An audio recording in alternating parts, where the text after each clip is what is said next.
এদেশের মানুষ পরিষ্কার বলে দিয়েছে, বিপ্লবী জনতার পক্ষ থেকে আমরা বারবার বলেছি, শহীদের রক্তের দাগ এখনো মুছে যায়নি। বাংলার ঘরে ঘরে শহীদের মায়ের চোখের অশ্রু মুছে যায়নি। হাজার হাজার শহীদের রক্ত মারিয়ে, হাজার হাজার শহীদের মায়ের অশ্রু পেছনে ফেলে বাংলাদেশের স্বৈরাচারী শেখ হাসিনা এবং তার লেসপেন্সারদের আবার রাজনীতি করবার খায়েশ কোনোদিন পূরণ হতে পারে।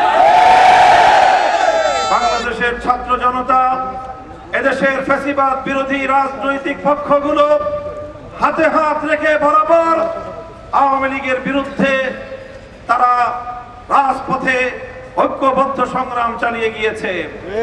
তাদের সে ঐক্যবদ্ধ সংগ্রাম বিশেষত গত কয়েকদিন ধরে আওয়ামী লীগের রাজনীতি নিষিদ্ধ করবার দাবি নিয়ে রাজপথে ছাত্র জনতা যেভাবে আন্দোলন করেছে, সংগ্রাম করেছে, দলমতের ঊর্ধ্বে উঠে এদেশের সাধারণ ছাত্র জনতা বিভিন্ন অঙ্গন থেকে, যমুনা থেকে শুরু করে শাহবাগ চত্বর পর্যন্ত ছাত্র জনতার যে অভূতপূর্ব ঐক্য এবং তাদের যে সংগ্রামী ভূমিকা এদেশের মানুষ প্রত্যক্ষ করেছে। আমরা এখন আশা করতেই পারি যে দেশের ক্ষমতাসীন মহল কোনদিন চাইলেও ছাত্র জনতা ভবিষ্যতে কোনদিন কোন স্বৈরাচারী শক্তিকে বাংলার রাজনীতিতে বরদাস্ত করবে না। আজ এই বাংলাদেশে আমরা পরিষ্কার কয়েকটি দাবি উত্থাপন করেছি যার যার অঙ্গন থেকে। জুলাই এবং আগস্টের মহানায়ক ছাত্ররা, ছাত্র নেতৃত্ব তারা পরিষ্কার ভাষায় বলেছে, আমরা আমাদের মঞ্চগুলো থেকে বলেছি, হেফাজতে ইসলামের পক্ষ থেকে বিগত ৩রা মে ঐতিহাসিক সোহরাওয়ার্দী উদ্যানে আয়োজিত ঐতিহাসিক মহাসমাবেশ থেকে আমরা পরিষ্কার ৩ দফা দাবি তুলেছি। আমাদের দাবি ছিল পরিষ্কার, আওয়ামী লীগকে অসংখ্য গণহত্যার দায়ে শাপলা চত্বর থেকে 2024-এর জুলাই আগস্টের গণহত্যা পর্যন্ত এতগুলো গণহত্যার দায়ে আওয়ামী লীগকে সন্ত্রাসী সংগঠন হিসেবে ঘোষণা করতে হবে। আমাদের দাবি ছিল এই সকল গণহত্যা, গুম, খুনের কারণে শেখ হাসিনা সহ তার খুনি মন্ত্রী পরিষদের সদস্যবর্গ এবং তার প্রশাসনের খুনি কর্মকর্তাদেরকে বিচারের কাঠগড়ায় দাঁড় করিয়ে দৃষ্টান্তমূলক শাস্তি নিশ্চিত করতে হবে। আর ৩ নম্বর দাবি ছিল আওয়ামী লীগ এবং তার খুনি নেতৃবৃন্দের দাবি, তাদের বিচার সম্পন্ন না হওয়া পর্যন্ত, তাদের বিচার কার্যকর না হওয়া পর্যন্ত তাদের সকল কার্যক্রম নিষিদ্ধ এবং বন্ধ রাখতে হবে। আজ বাংলাদেশ সরকারের ঘোষণার মধ্য দিয়ে এই দাবিগুলোর একটি দাবি আদায় হয়েছে, আওয়ামী লীগের কার্যক্রমকে নিষিদ্ধ ঘোষণা করা হয়েছে। এখানে আমাদের আন্দোলন থেমে যাওয়ার নয়। আমরা প্রতিটি হত্যাকাণ্ডের জন্য, আমার প্রতিটি মায়ের বুক খালি করবার অপরাধে, আমার প্রতিটি বাবাকে সন্তান হারা করবার অপরাধে, আমার সন্তানদেরকে এতিম করবার অপরাধে খুনি শেখ হাসিনা সহ তার সকল সহযোগীদের বিচার বাংলার মাটিতে কার্যকর এবং সেই সকল বিচারিক কার্যক্রম তার অগ্রগতি দৃশ্যমান না হওয়া পর্যন্ত বাংলাদেশে আমরা নির্বাচনের পেঁচাল শুনতে চাই।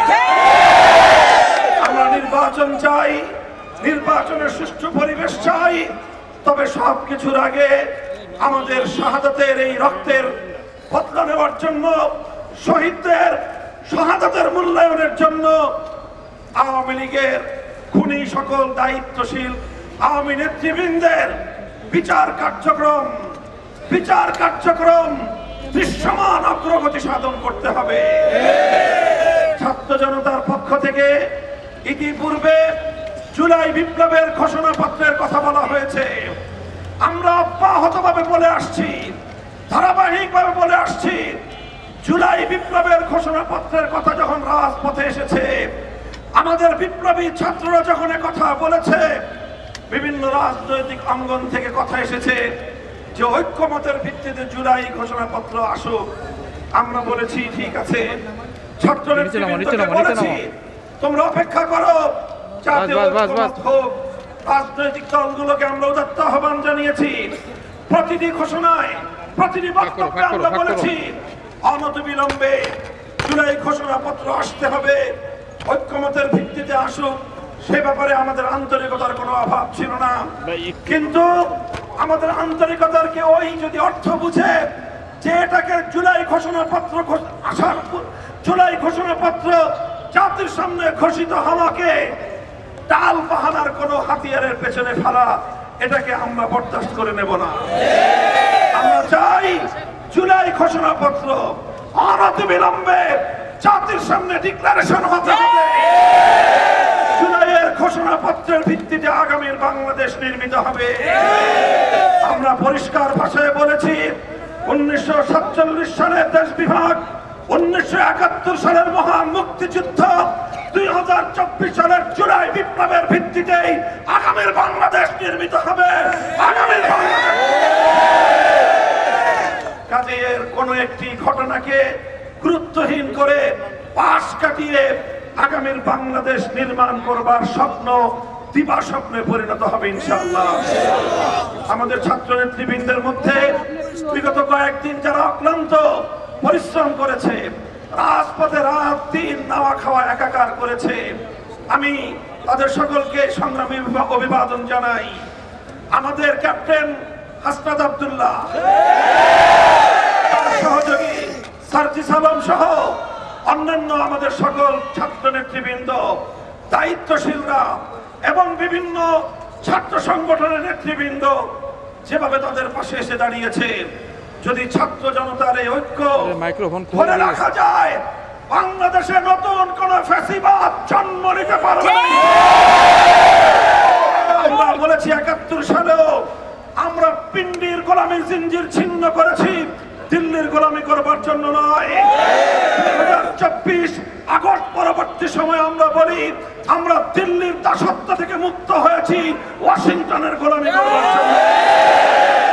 আমরা পরিষ্কার ভাষায় আমাদের বক্তব্য স্পষ্ট করছি যে আমাদের ছাত্র জনতা যেভাবে বুকের রক্তের বিনিময়ে বাংলাদেশকে নতুন ভাবে স্বাধীনতার স্বাদ উপহার দিয়েছে, এদেশের মানুষকে তারা যে মুক্তির স্বাদ আস্বাদন করিয়েছে, এ জাতি অকৃতজ্ঞ জাতি নয়, এ জাতি অকৃতজ্ঞ জাতি নয়। আজ তার এই জাতি আবার প্রমাণ রেখেছে।